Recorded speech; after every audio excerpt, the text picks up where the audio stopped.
My first experiences with carp, I think, actually were like running into them at shows before I was living in Olympia, like way before I lived in Olympia. Before I was in the Melvins. I think when Earth was still around, or when I was still in Earth, that is. There's a Freudian slip. Um, it was just kind of. I remember seeing Chris, and I remember seeing Chris at a show, and he was wearing a homemade Earth shirt, and he seemed really embarrassed about it, but he really wanted me to see that he had made this shirt or something. And that was the first time I really remember kind of seeing him around, or any of them around. And then after I moved to San Francisco and joined the Melvins, um, Toby Vale kept kind of telling me like, "Oh, you got to see Carp. Carp are awesome. There's this new band in town. Their drummer Maniac. He's dating my sister. It's crazy." And um, like, and then as soon as I moved back, I think Vern sent me tapes. I think that tape came out before I moved back, but if it didn't, it came out like almost immediately when I came home, moved back up to the Northwest, and that was in '92. And then I just started seeing them play once in a while, uh, and they asked me to record their first 7-inch, and that's when I really got to know them. Oh, so you recorded the Atlas 7 inch? Mm-hmm. Oh, cool. So, I mean, I guess I produced it. I don't know. It was weird because like we recorded it with Clint from Seaweed at his studio in Tacoma, and um, like I think they thought I knew more about recording than I did, a lot more than I knew. But um, yeah, I pretty kind of supervised it Why do you think they asked you to record it? because I was in the Melvins. That would be my guess. Yeah, what did they think about the Melvins? I think they worshipped them at the time, pretty much. Um, so what was your what did you think about their band? Like, kind of the first time you heard it. Um, well, I liked seeing them a lot more than the tape. Like the tape was cool, but when I actually saw them play, like it's kind of, I mean, they were mass amounts of energy, and they were super young. And I think Scott had dropped out of high school, and I don't remember about Chris, but I think Jared was still finishing up, and he was the only person with a job. He worked, I think, at Mega Foods out in Tumwater, and like he was kind of the person who got everything done. Practice space, gear. I think he owned almost all the gear at that point. So, um, and then later on, I kind of got to know Jared a lot better, just because he was living with Vern out, like way out, uh, Little Rock somewhere. Yeah, what was Jared like? Well, Jared's awesome. I mean, I mean, I don't know. That's a funny question. Just it's like, what was he like? Oh But yeah, when I I mean, think like, what is he like? More, he's pretty much been about the same. Like, he's really motivated to do stuff, and really he has a good attitude about everything. He's super like lighthearted, and I don't know, sarcastic and serious at the same time about everything. what about Scott? Scott, um, well, it was also kind of like people had also warned me when I first started, when they asked me to record them. They were like, "Watch out, they fight a lot," and they like as a group, I'd never seen anybody bicker as much. Like it was kind of like a bunch of old ladies, but they were about 18, and but Scott was like super stoked about everything. When I first met them, and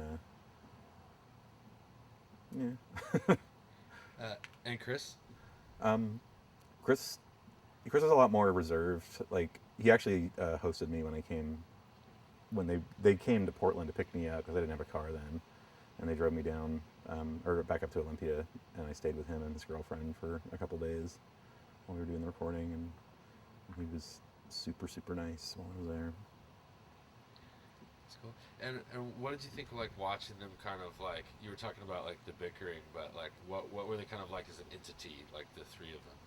Well, it was really like the way that they worked all together, it was really like super chaotic. But once they started like moving at the same time, it totally gelled up and turned into this whole like powerhouse thing. Like, I mean, it was kind of different because I had seen them at shows a little bit, but like when I was recording with them, you know, it was all separated out. We were working on one thing at a time, kind of like we got them all like basically I think we did it like they played it live as we recorded the drums, and then we started overdubbing more things after that, especially the guitar because Chris didn't even have his own amp at the time. Like I think he borrowed stuff mostly, and we had to we ended up just using Jared's bass amp for the guitar sound on that record, and so um,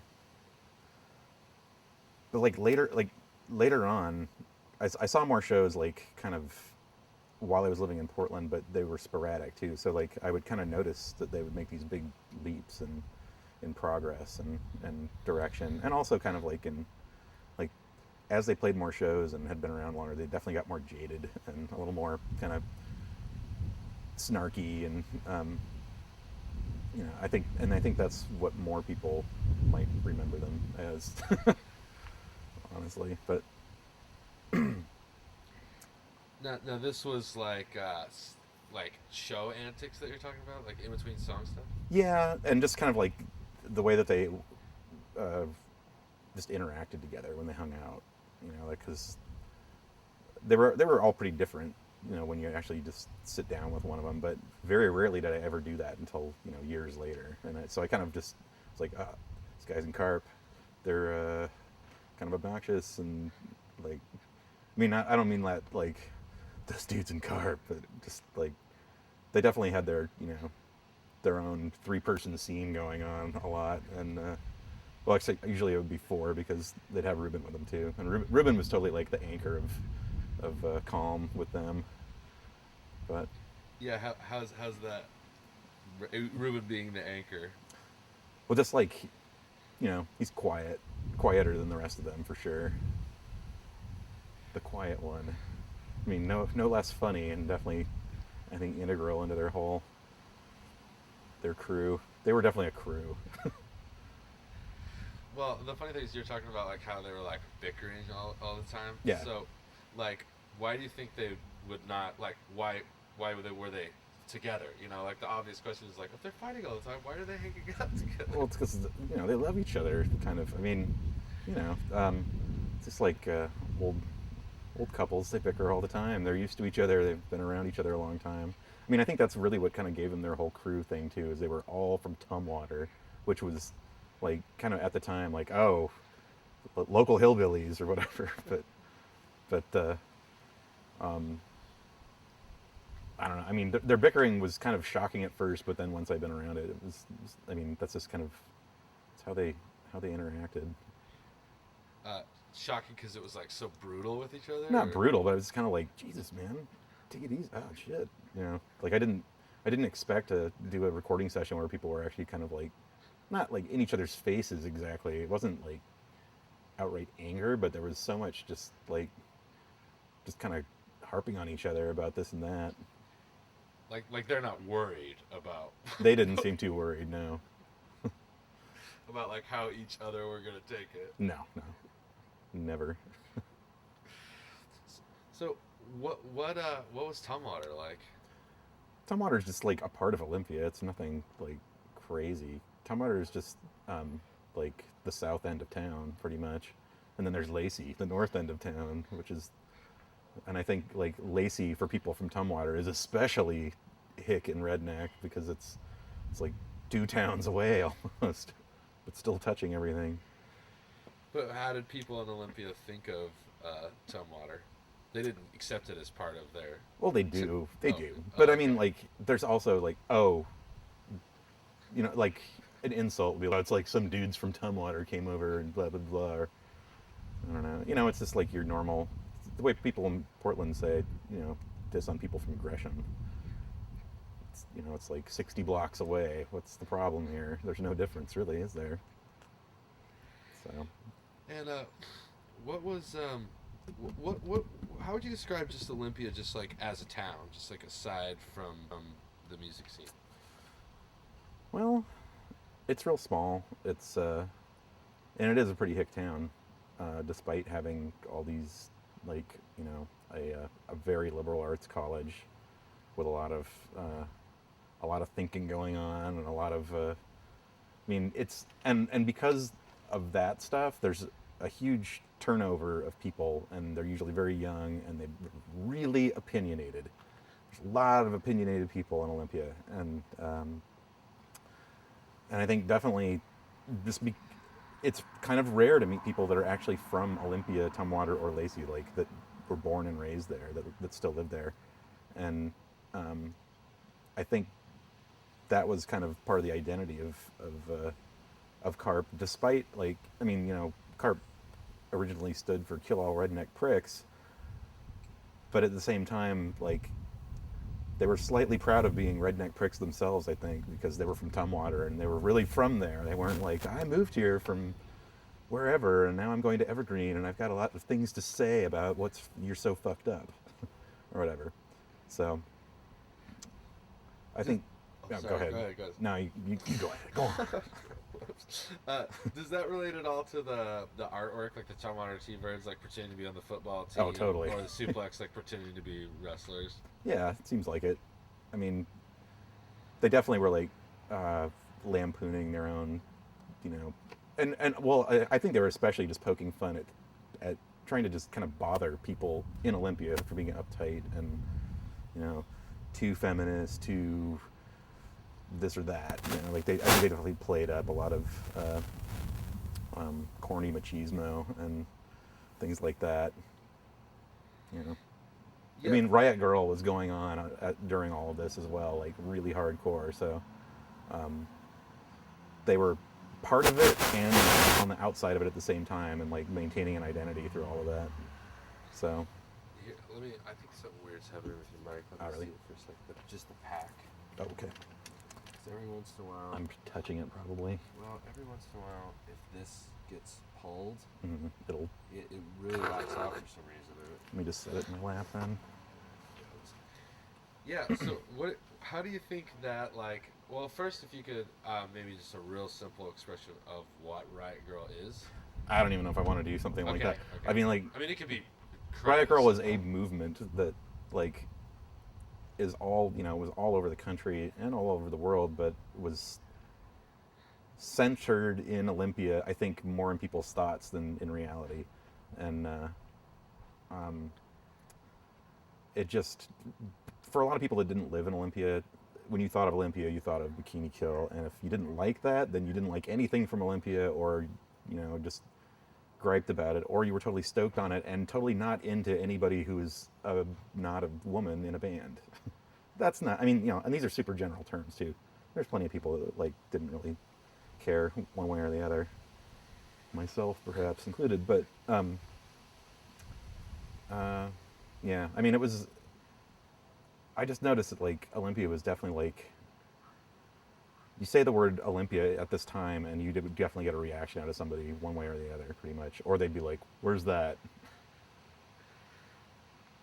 And how did CARP relate to, you're saying they were kind of accepted, but do you think there was like an impact on CARP from that, or how they? I think there was in some ways. I mean, well, it was a small town full of people, as I said, who were super opinionated, and a lot of people would. I mean, you could get zined there if you didn't watch out. Something like that. I mean, I think things like that may have. I think they did happen to CARP. I mean, like, they got dropped off Kill Rock Stars in a very strange way, which I still don't even really understand what happened right now. But that was definitely, there was some inner scene politic going on around that, I think. And that's basically just kind of that's what Olympia is to me. It's a small town with a lot of inner scene politics, and gets kind of boring fast. Turns a lot of optimistic people pretty crabby fast, but they stay for a long time. So you'll have to get coffee at some point and run into each other. What kind of bands, or what were just a few of the bands that were going on there in the early '90s? Well, there was Bikini Kill. There was there was tons. There was Unwound. Actually, a lot of them had men playing in them, for that matter. There's God Ed Silo. There were so many bands that kind of like started and dissolved fast too. Ratmobile, sort of. I mean, like Olympia was part of it, but they mostly lived in D.C. I mean, they lived in D.C., but I mean, there was this total like connection too, like between certain towns, especially like Olympia and DC. I would say in the early '90s. So like there was kind of this, people would go back and forth over the summer and try it out, I guess. I don't know, but at the same time, I also lived here in Portland for like from '92 till my like end of '96. So I missed a lot of the finer points of this. It probably wouldn't be really good for me to be like saying how it was in a place I didn't even live at the time. I knew a lot of people lived there, but I lived here. How did how like it seems so random to me. Like how does Washington D.C. and Olympia get like connected? Just from people like moving back and forth. It seems like it really kind of started, I think, with Lois Maffeo. I think she was one of the first people to move back there for a while, but also Calvin grew up there. I think he's from the DC area, um, and moved to Olympia a long, long time ago. I think that's kind of how it started. But they had mutual friends, and it just kind of became more integrated, and people started knowing too much business about each other across the country. Um, so like who is who is Calvin Johnson, and maybe like who he is in Olympia. Okay, well, I mean, Calvin Johnson he is the owner of K Records, and he also was like the sole owner and sole employee for quite a while. Um, and he was also in Beat Happening, and he started those things in the mid '80s, I think. The first, I'm trying to remember the first tapes I got. My brother, when I was in high school, used to live next door to Lois, and she was friends with Calvin, and Calvin knew that Lois's neighbor's brother had a little brother, and so he would give him these tapes to give to me, and so that's how I first started hearing.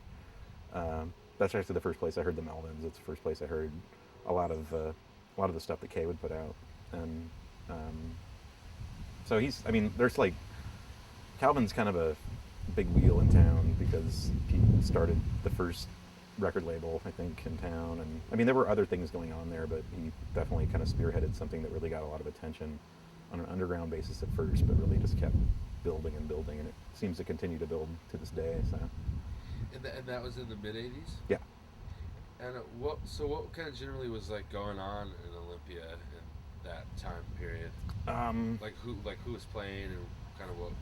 Well, I didn't live there then either, but trying to just it was really redneck then. It was a really small town. It was really like there was still this evergreen link because there'd be students and they'd be interested in what was going on for to some degree. But like bands that were around then were like Young Pioneers, Beat Happening, Danger Mouse later on, Nisqually Delta Podunk Nightmare. I can't remember Slim's other band. He had another band for a while that was different from that one. But a lot of bands that people that were in those bands kind of spread off to do other things much later that you might know about now, but never have heard of those. But What about the Melvins? Were they around? they were around, but they Back weren't then? from there. They were from Aberdeen, and but they there was the Community World Theater was up in Tacoma, and that's a little bit later on in the '80s. But there was Trocadero, which is I think Jake's now downtown, but they used to have shows there a lot, and all kinds of shows. Actually, like White House played there in the early '80s, I think. And I think one of the very few places they played at all in this country until like maybe the last decade. But it sounds like there was a lot of shows there, actually. And it was such a small town that it's like it's the kind of place where like if you hear there's a show in town, it's not like, oh man, I gotta find a ride, or it's just like you walk downtown and you go to the show, and it's, it's like a 10, 15 minute walk from pretty much anywhere in town, unless you live out in Tumwater or Lacey, someplace crazy like that. So, and then Tacoma's just 20 minutes away, so that was like a pretty constant spot for people to go see shows. And there was like a whole scene going on up there too. How would you just kind of describe just like the region, like just Washington State, Pacific Northwest? Hmm. Well, I don't know. I mean, growing up here, growing up anywhere, it feels like to describe a place as far as a scene goes gets really you really take it for granted a lot unless you've lived somewhere else for a while and can compare it to that, or you moved there from somewhere else and you're like, this place is awesome or this place sucks. But I think it, it's always seemed to me like because the Northwest used to be kind of skipped over as far as touring bands go. Not entirely, but like it was kind of like going to Florida in a way where it's a commitment, and there was basically two or three places to play then. It was like Portland, Seattle, and maybe Olympia, and so left up to their own devices, people tend to just start doing their own thing, and that usually ends up with a lot more kind of unique things going on, and a wide variety of them at the same time too. And I'd say like like between the Melvins, Beat Happening, Wipers, other kind of like bands that were around a pretty long time ago, generally at roughly at the same time, and they sound totally different and like kind of really pushed an envelope for sure that's like influenced people like up till now. So I'd say the Northwest is awesome, but kind of a really dark place too, which is something I've always some of my favorite bands from the Northwest have always really kind of been able to convey that just like kind of darkness of the Northwest, which is has a lot to do with like being stuck in the winter, like wishing you didn't have to be in a car to get somewhere, or that you didn't have black mold in your house, or things, or you didn't have an oil furnace that doesn't even heat your house for more than a couple months until you run out of money. So that's kind of, but I mean that's another thing with Beat Happening. They were really like not. They were about like transcending the darkness of the Northwest, I think, and like deciding that like they wanted to have a nice cozy life, and that's how it was going to be, and I think they've totally achieved it. Yeah, describe what their music sounds like. Well, their music was like way more punk than anybody else's because it was like incredibly minimal. It was just drums, guitar, and singing, really light, and it would really just completely enrage dudes with mohawks and stuff like that. They would just go nuts. Really, really hated Beat Happening, and just that whole kind of. There was a movement at that point. By the time I heard them, there was definitely like people who would go see Beat Happening, and that was not cool with the hardcore people. And that's what was awesome about Olympia was that it was very open-minded in some respects, a lot more open to something like that going on, and it like, and they totally like kind of touched base with bands from around the world that were more on this real different vibe, not aggro at all. Yeah, how do you think like them as dudes, like Calvin and the other guys, like Beat Happening, like comparing to like what you were talking about at that time period, is like a much more like redneck place, or like like more probably like logish or whatever. Yeah, I mean there definitely was a logging industry still in Olympia at that time. How do you mean compared Well, I to? mean, we're like, did you I mean they like stuck out like a sore thumb, really. I mean, just to go to a hick little town that's a port, but it's still in the middle of the state in a way, um, and to see, I don't know, like it almost seemed to me the way that they were there, what they were doing was a reaction more to like Mohawks at their shows than it was to like local rednecks in a way, because it had a lot more to do with like rednecks moms, or whatever, just kind of like back to a simpler American life, so? making food, raising families, being cool to each other. So is it? Are you saying it's almost like a wave off of like the first wave of punk? Like it's a reaction to like there's like the first kind of like general wave of punk, and then there's a I'd wave. say it was kind of more like a deflected. Like they were already doing. Like I think musically, it came from a real like this is just music that we make and we like it. But there definitely was this kind of like when you run up against something like that, you kind of can't help but react to it somehow, and vice versa. And they were definitely like kind of playing against the whole idea of like a real tough guy hardcore scene, you know, which there still was and is slightly apart in Olympia, anyhow, at the time and now. How do you think those bands relate to, or kind of relate to, then what happened in the early '90s? Hmm. Is it just a continuation, or is it? For some of them, um, I mean, I feel like those bands in Olympia in the early '90s would not have existed the way they they wouldn't have grown up the way they did without that stuff going on in Olympia before them. It really did trigger uh, that kind of, it just developed from what what they were was around them. And when you're in a small town like that, I mean, you take what you got, and you know it's like going to school. You know, sometimes going to school is great because you figure out what you don't want to do, and I think that what beat happening influenced other bands to do that in a way, and I would say perhaps Carp was influenced by in that way by them, and at the same time like also just embracing the fact that like we're neighbors and it's part of a local scene, and um, for the most part I think people cooperated for sure to like put music out and just to just I mean there's a total local pride in Olympia about being Olympian and making music that is really ties up the identity of the town, and it doesn't really sound like it's from other places. And so anybody from town really pretty much got accepted as an Olympia band, and that kind of progressed from there. And then, but I mean, yeah, I don't know. I would be digressing if I went on with that tangent, I think. So, What do you think about? Oh, well, first of all, do you think it's odd that there would be kind of like a list of bands for a town of that size that seems like a lot of really kind of rad bands? yeah, it seems pretty disproportionate to me. But um, I, th- it feels to me like, I mean, there's a lot of aspects going for it that it would produce so much like variety and quality too. Um, Part of it is I think is I-5.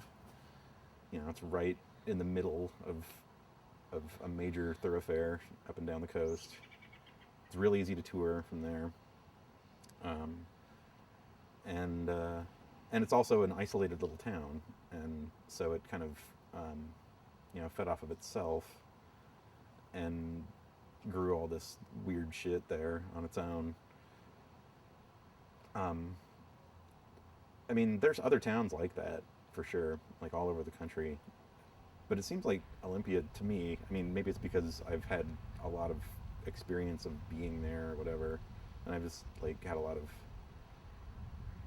just like a lot of the music that's come from there has touched in my life some way or another. I've worked with it or been in it or whatever. But it really does seem like there's more stuff coming out of there than most of those small scenes. Because like a scene will grow up everywhere for a little while, and then people will complain that like after all these people moved there because the scene is cool that it died and da da da da da, and like you could totally argue the same thing about Olympia about 20 times over in the last 20 years or so. It seems like the same thing happens there, but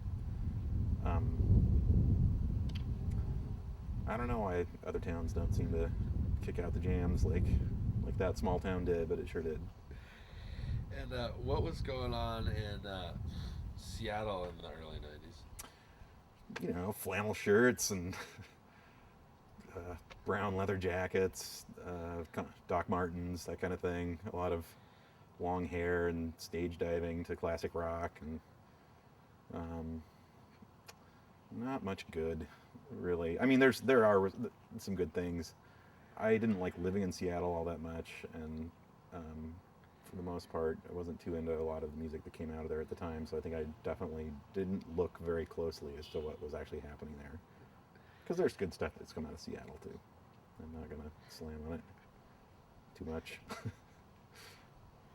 Uh, what effect, if any, do you think Seattle, what was going on in Seattle at the time, had on Olympia? Hmm. Well, I mean, the biggest effect that I think Seattle had on Olympia in the early '90s was just the fact that Nirvana had basically been an Olympia band. Kind of. I almost would say they're more of a Tacoma band. Because Chris was the only like person that really had a place to live all the time, no problems there, and he lived in Tacoma, but they are also were kind of more of an Aberdeen band as well. I mean, that's where they started, and they were like Melvin's cronies, and so that's how people knew them originally, and then they would start playing weird shows like Brown Cow and stuff like that up at Community World, I think, and then and then Kurt was living with his girlfriend in Olympia, and I think they were practicing there for a while, but they were definitely like considered an Olympia band until they totally blew up, and then it seemed like people kind of didn't really want anything to do with them anymore.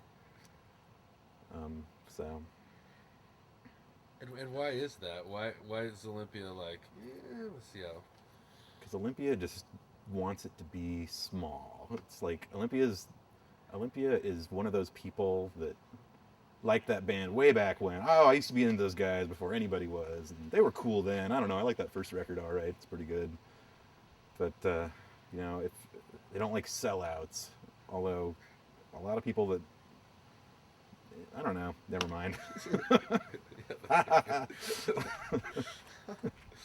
um, where do you think that comes from? That idea of wanting to be like, well, I know something that someone else doesn't know. Or Well, I feel like that kind of attitude really grew up in Olympia because of the whole, just because it was such a grassroots town, and they had to work really hard to get anything going on there.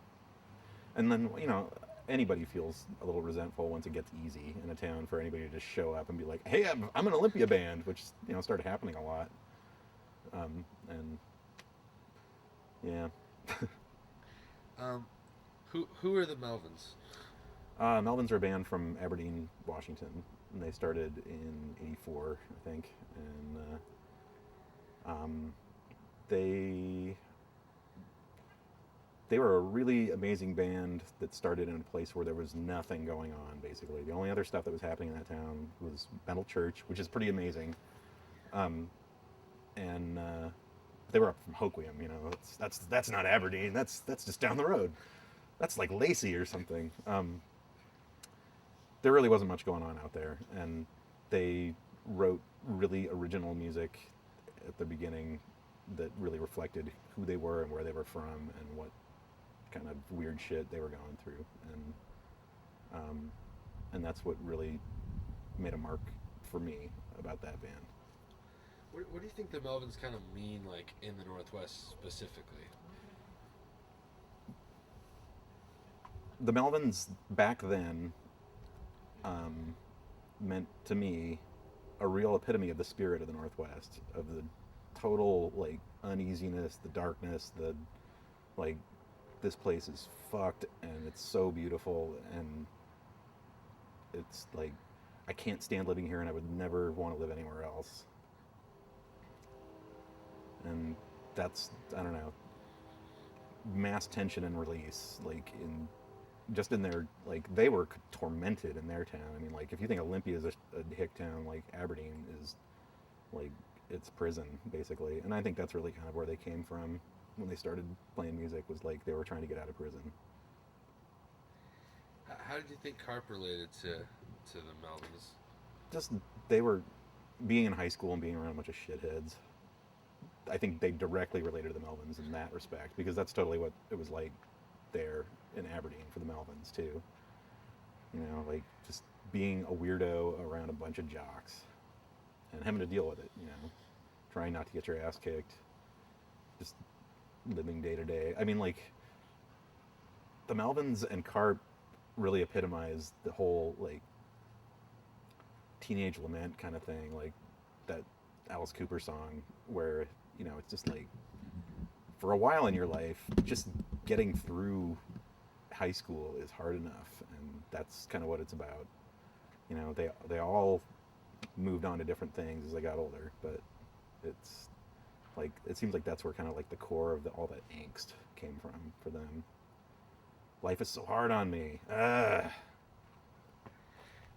And so, like, how do you think that changed, if at all, like with the records as the Carp records continued to come out over the next 8 years? Hmm. That's where it feels like they got like the way things changed for them musically. Like they became more focused musically, and more uh, and maybe less focused ideologically in a way, where it's more becomes more of an entity than like an idea behind what they're doing, and there's just a lot of momentum behind it. Um, God, it's weird to be like thinking about this so much because it's they got better. They got better and better as they made more records, played more shows, and um, but at the same time, like their lyrics and stuff are just totally just goofing on everything, and kind of became even more just goofy.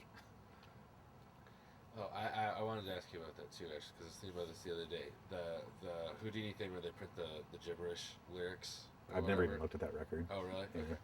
Um, well, I guess I'll ask them about it. But there's like this, this connection where I felt like even like lyrically they were kind of like, oh, you don't like taking a cue or something. Like, oh, you don't even have to say anything that makes sense if you don't want to. Yeah, totally. Is there? This is, I guess, kind of even just for myself. But is there? Were there a lot? I mean, those are the only two bands that I know of personally that are doing it. But was there a lot of people doing that? No, I mean I think that definitely was like an influence on them at the time.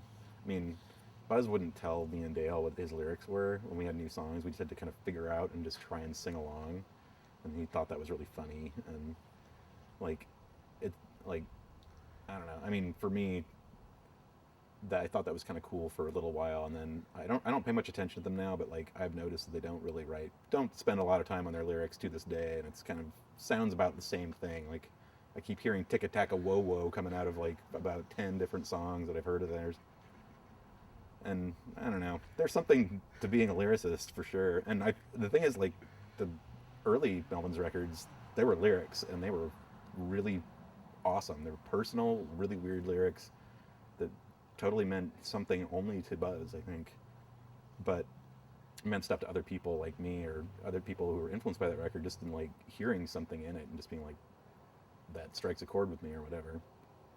And I don't know. That's one of the things I think is so amazing about Glue Porch Treatments and that era for them. No. What were you meaning when you were talking about the kind of like the ideological? Like, obviously, there's like the maturity of they just growing up, they getting better, But But I mean, well, what I mean by ideology for Carp is like originally they were their ideology centered around their identity as we aren't jocks at Tumwater High. We are these other people, and we totally matter. Fuck you. And as they lived in Olympia and got more jaded, and you know, it became more of just this kind of scene with baloney going on all the time. I think that really the urgency of having an identity as a band totally faded.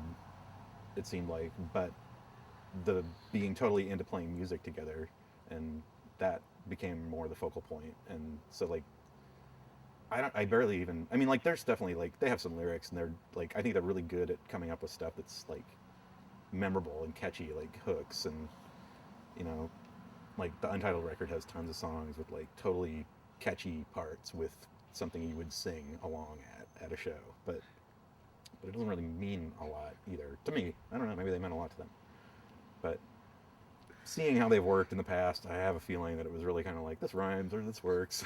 That's cool. So uh, what effect do you think the baloney, as you were saying, had on the baloney of Olympia had on them?